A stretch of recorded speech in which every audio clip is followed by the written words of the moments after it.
Hey, I'm back. So I thought I'd show you this real quick. I have this awesome little zipper kit,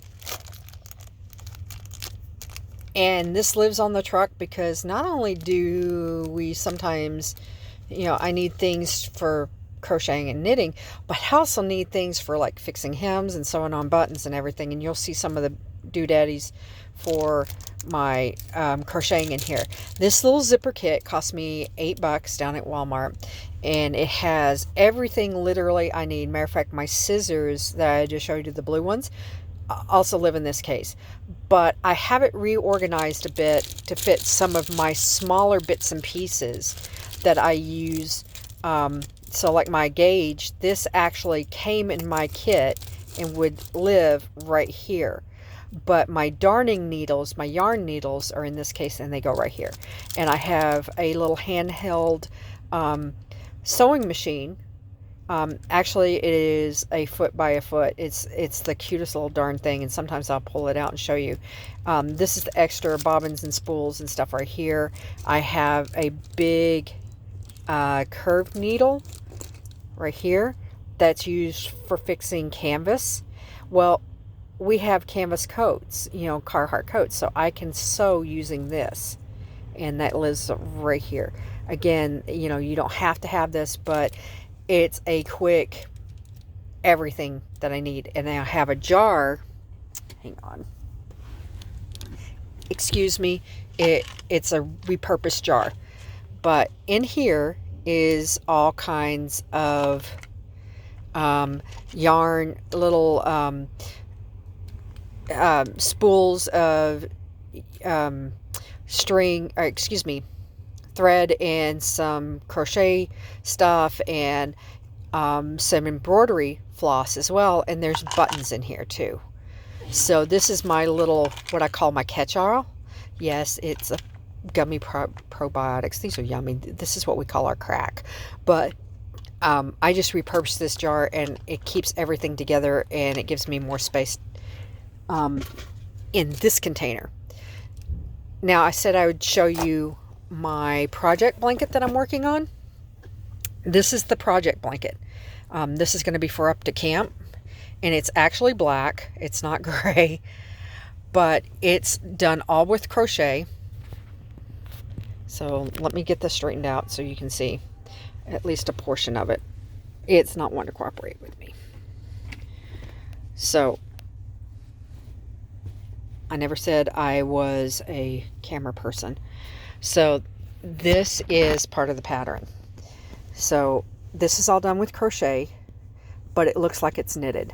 So it has this rib stitch, and then cabling right here, and then it goes into more rib stitch, and it goes into a double crochet. And then right here is what they call a granny stripe right here, and then more cabling. Then I stop that, and here's my transition bar, and then it goes back into the granny stripe, and the pattern is going to repeat itself. So granny stripe for 10 rows, then double crochet for 3 rows, and then back into the granny stripe for 10 rows, and it'll go all the way as far as I decide it to go, and then it'll go back to this rib stitch. At the end of the project, since I can't do it now, this is the sides of the project. I'll come back in and go back up this way doing the rib stitch. So it'll be the border of the rib stitch. So this is approximately the size of a full-size bed, for a topper. And at the end of all of this, I'm going to actually go to like Martin's or to Joann's and bring this in and measure out for either a fleece or flannel backing. So this will actually have a backing of like either fleece or flannel. I haven't decided yet, but this gives you, this is the big project blanket I'm working on right now. And this is for up at our camp. I figured this would be a nice soft, you know, something new for that. And then I've got to do probably a queen size.